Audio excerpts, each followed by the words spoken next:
A decorated general walked into the base kitchen and froze. There, washing dishes with trembling hands, was his most promising soldier, the same one who just missed the most important drill of her career. What he discovered in the next 60 seconds would change everything he thought he knew about strength, sacrifice, and what it truly means to serve your country. What city are you watching from today? If this story resonated with you, hit subscribe for more real stories about extraordinary people. General Marcus Reeves had seen combat in 3 different continents. He'd stared down enemy fire, made split-second decisions that saved hundreds of lives, and earned more medals than he had wall space to display them. But nothing, absolutely nothing, had prepared him for what he was about to witness on an ordinary Tuesday morning at Fort Davidson. It was 0600 hours. The mess hall should have been empty except for the kitchen staff preparing breakfast.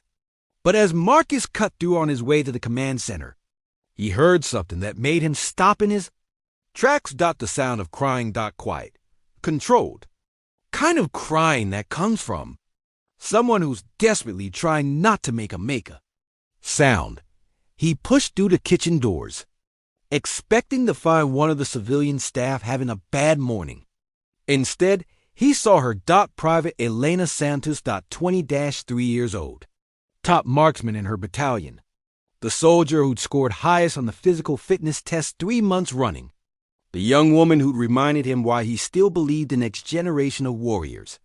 She stood at the industrial sink, her uniform sleeves rolled up, washing dishes with mechanical precision. Her shoulders shook slightly with each breath. Tears streamed down her face, dropping into the soapy water below. Private Santos. His voice wasn't loud, but in the quiet kitchen, it might as well have been a gunshot. Elena's spine went rigid. She didn't turn around. Sir, her voice cracked on that single word. You missed drill this morning. Yes, sir. Care to explain why I found you here instead of on the field with your unit? Silence. The only sound was water running into the sink. Marcus felt his jaw tighten. He dealt with soldiers who skipped duty before. Usually it was hangovers, relationship drama, or just plain laziness. But Elena? She wasn't that soldier. In 18 months, she'd never been late once, never complained, never cut corners, which made this all the more puzzling and concerning. Private, I asked you a question. Elena's hand stilled in the water. For a moment, Marcus thought she might actually answer. Instead, she said something that caught him completely off guard. Permission to continue washing dishes, sir. Marcus blinked. Denied. Turn around and look at me when I'm speaking to you. Slowly, Elena turned. Her eyes were red and swollen, but she held his gaze with a steadiness that surprised him. There was no defiance there. No shame either. Just exhaustion. The kind that goes bone deep. I'm washing dishes. Sir, because Sergeant Phillips told me to. Sergeant Phillips. Marcus knew him, a good man. 20 years in the service, ran the base kitchen with military efficiency. Why would he assign you kitchen duty during drill? He didn't assign it, sir.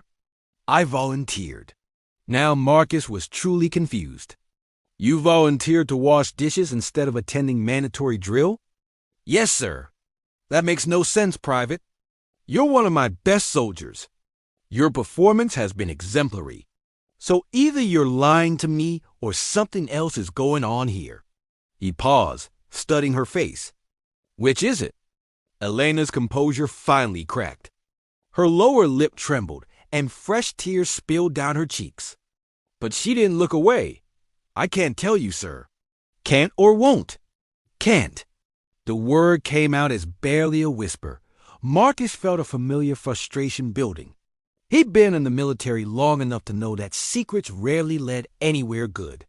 But he'd also been in long enough to recognize when a soldier was genuinely in distress versus when they were trying to game the system. Elena Santos was in distress.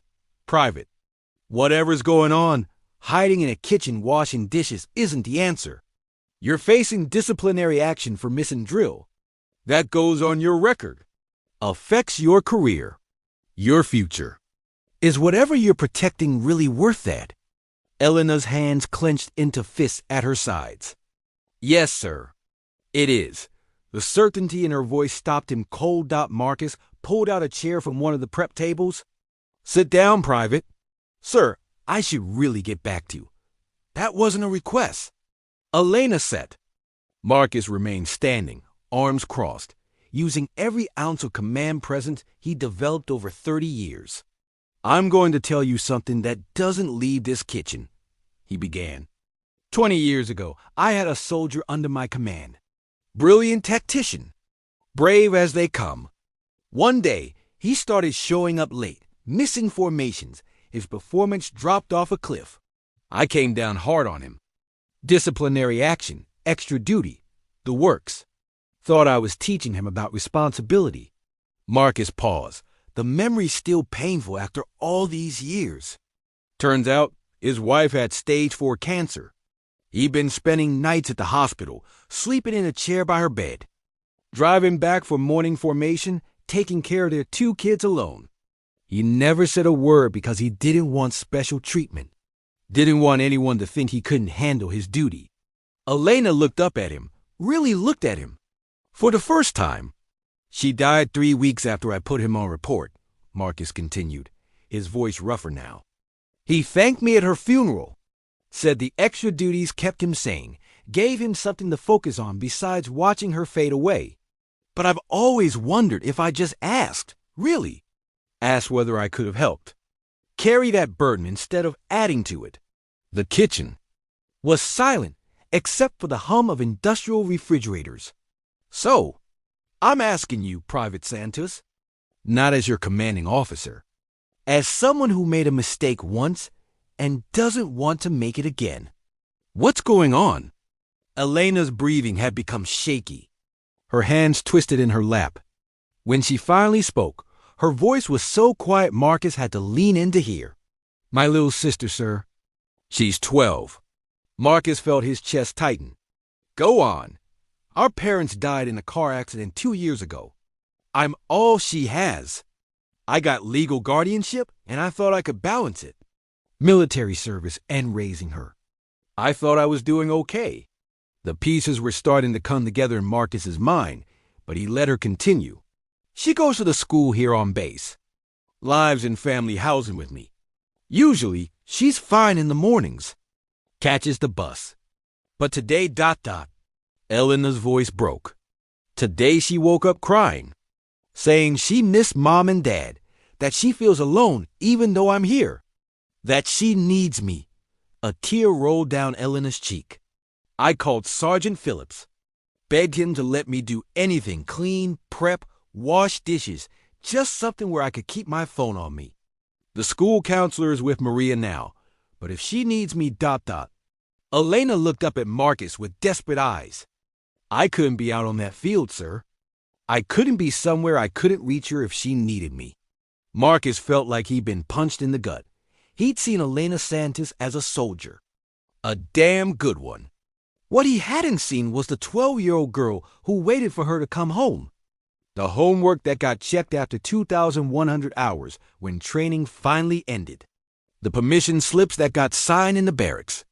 The bedtime stories told over phone calls during field exercises. Sir, Elena continued, her voice steadier now that the truth was out. I know I should have gone through proper channels.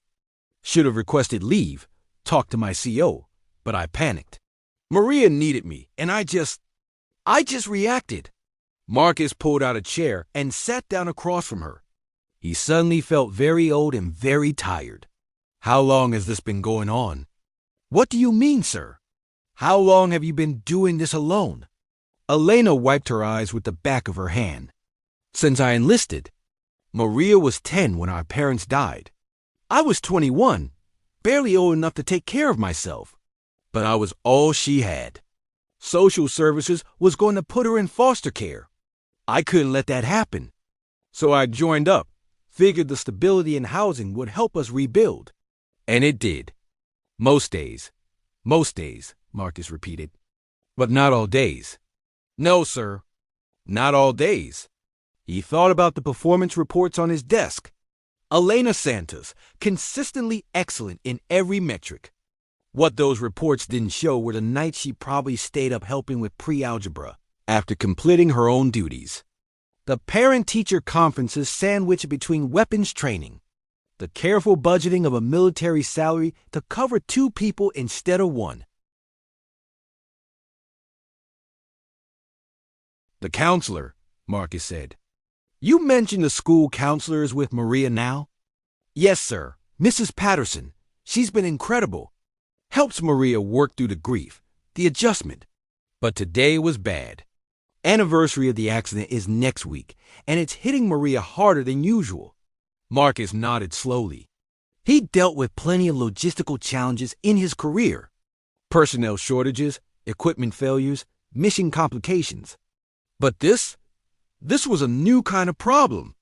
One that didn't fit neatly into military regulations and chain of command. His phone buzzed. Without thinking, he glanced at another meeting he was going to be late for. Department heads waiting to discuss training schedules and resource allocation. It all seemed incredibly trivial suddenly. Private Santos, he said, standing up. Here's what's going to happen. You're going to take the rest of the day. Go be with your sister. Take her for lunch off base. Talk, cry, do whatever you both need to do. Elena's eyes widened. Sir, I can't just... You can, and you will. I'll clear it with your CO.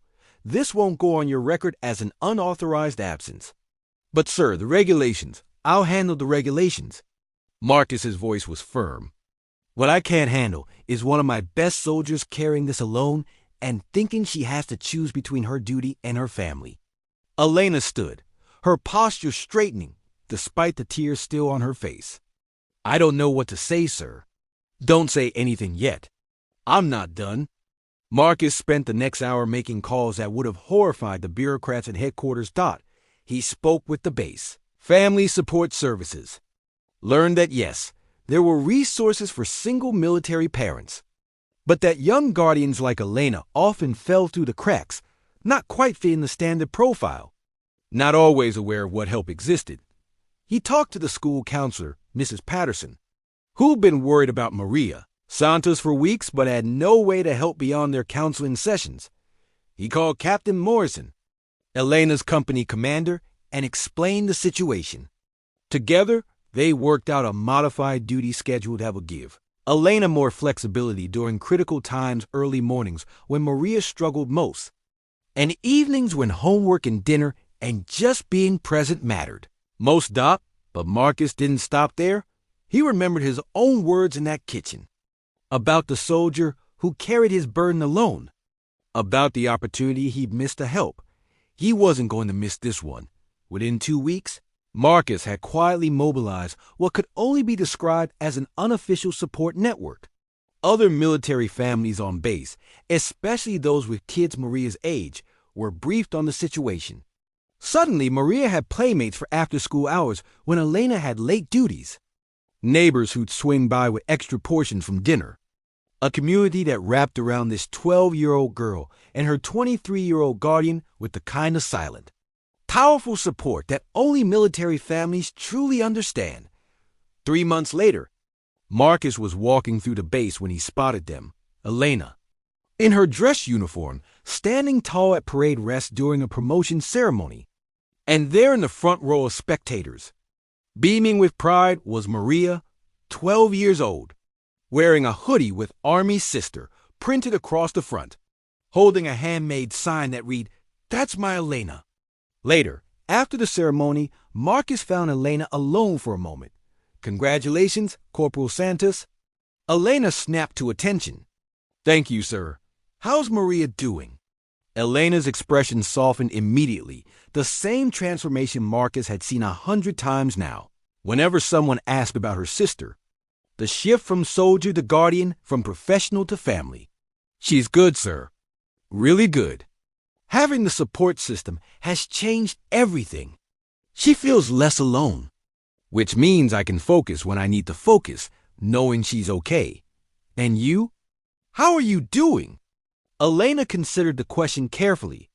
"Honestly, sir, for the first time since our parents died, I feel like I can breathe. Like I'm not choosing between being a good soldier and being a good sister. Like maybe I can be both. Marcus nodded. You know what I've learned, Corporal. The things that make you a good guardian, the loyalty, the sacrifice, the commitment, the ability to put someone else's needs above your own, those same things make you an exceptional soldier. You were never choosing between two identities. You were being the same person in different contexts. Elena's eyes glistened, but she kept her composure. That morning in the kitchen, sir, when you found me washing dishes, yes? You could have written me up. Could have made an example of me. Instead, you saw me. Really saw me. I'll never forget that. Marcus felt a lump in his throat. I almost didn't. I almost saw what I expected to see a soldier shirking duty. Thankfully, I'd learned that lesson before. Learned it the hard way.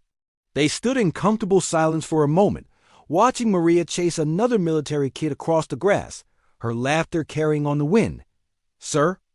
Elena said quietly. Permission to speak freely? Granted. There are probably others like me on this base. People carrying impossible weights alone. Maybe thinking they have to hide it to be taken seriously, to be considered strong. Marcus looked at her with new respect. Even now, promoted and supported, she was thinking about others. You're absolutely right, Corporal. Which is why I'm creating a new position. Family Liaison Officer, specifically focused on supporting single parents and guardians in active service. I'm going to need someone who understands the challenges. Someone who's lived it. Someone who could help others before they end up crying in a kitchen at 0600 hours. Elena's eyes widened. Sir, are you asking, not asking? Suggesting you consider it. Think about it. Talk to Maria. But know this, your experience, your strength, your willingness to be vulnerable that morning when I found you. All of that has value. Not despite it, but because of it. 2 years later, the Family Support Program at Fort Davidson had become a model for military bases nationwide. Corporal Elena Santos ran it with the same dedication she'd once applied to washing dishes in a kitchen at dawn with quiet, determination, and fierce love. Maria, now 14, had started a peer support group at the base school for other kids being raised by young military guardians. She'd found her purpose in her pain, just like her sister had.